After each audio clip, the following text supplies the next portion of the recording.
অনেক আশা।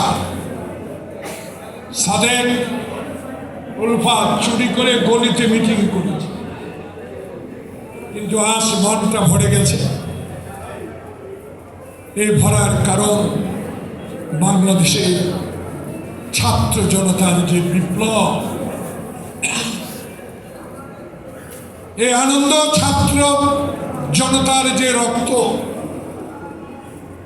সেই রক্তের কারণে 5ই আগস্ট বাবার মৃত্যু দিবস, আর আপনার 5ই আগস্ট আপনার পতন দিবস। এর কারণ একটি,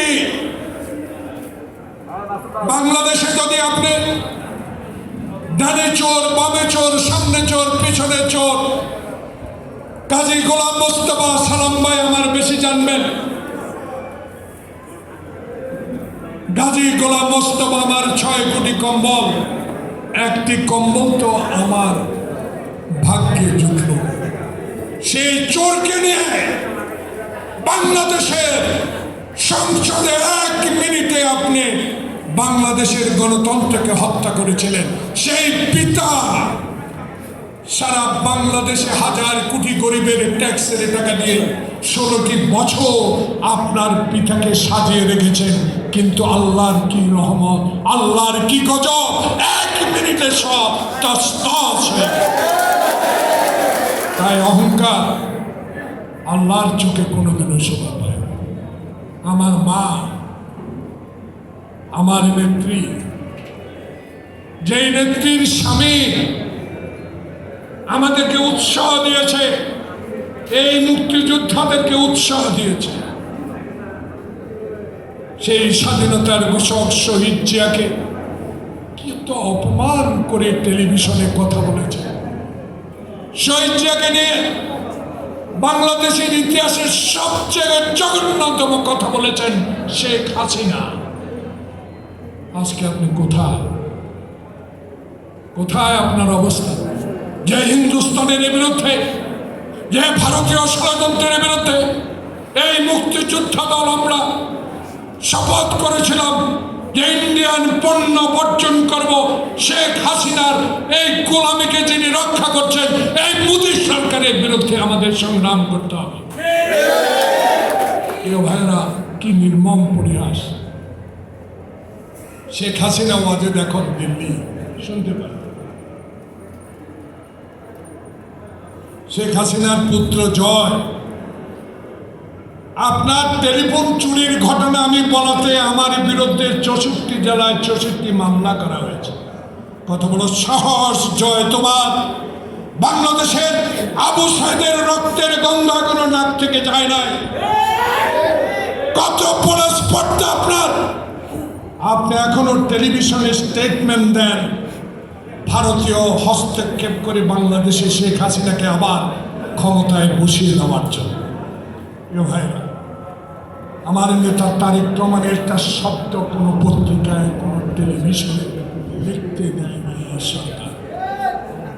তাই তত্ত্বাবধায়ক সরকার, ইন্টারিম গভর্নমেন্ট, আপনার পক্ষে আমরা, কিন্তু এই মুক্তিযোদ্ধা হিসেবে দেশ স্বাধীন করার, অংশগ্রহণ করার সুযোগ আমাদের হয়েছে। আপনাকে এদেরকে বিচারের আওতায় আনতে হবে।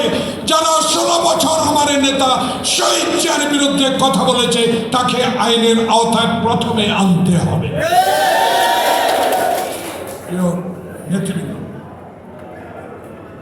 সালাম ভাই মুক্তিযোদ্ধা, সাদেক মুক্তিযোদ্ধা, আমাদের অনেক ভাই এখানে মুক্তিযোদ্ধা। নুরুল্লাহকে নুরু, আপনার বক্তব্য সারা বাংলাদেশের মানুষ অনুরোধ করব,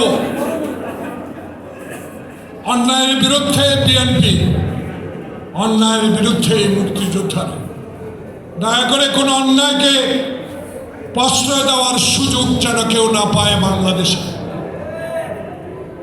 ইন্টেরিম গভর্নমেন্ট, আপনার কাছে আমাদের অনুরোধ থাকবে, বেগম জিয়ার মুক্তি আপনি দিয়েছেন, আল্লাহ পাকের কাছে শুকরিয়া আদায় করি।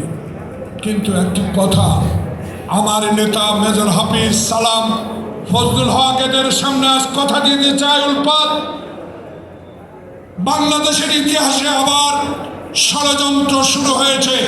মির্জা ফখরুল সাহেব আমাদের নেতা বলেছে এই ষড়যন্ত্রের বিরুদ্ধে রুখে দাঁড়াতে হবে। জমি দখল নয়, চাঁদাবাজি নয়, হাসিনার বিরুদ্ধে রুখে দাঁড়াতে হবে। তাই আমার দাবি থাকবে ক্ষুদ্র পরিসর। কোথায় হারুন, কোথায় বিপ্লব, তাদেরকে খুঁজে বের করতে হবে। যারা গুলির আদেশ দিয়েছেন তাদের খুঁজে বের করতে হবে।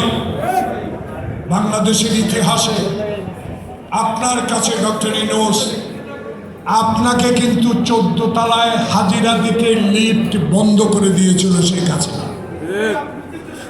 আপনাকে পায়ে হেঁটে 14 তলায় উঠতে হয়েছিল। শেখ হাসিনা ভারতে বসে দেখুন, যে এসএসএফ যে গাড়ি দিয়ে আপনাকে পাহারা দিচ্ছে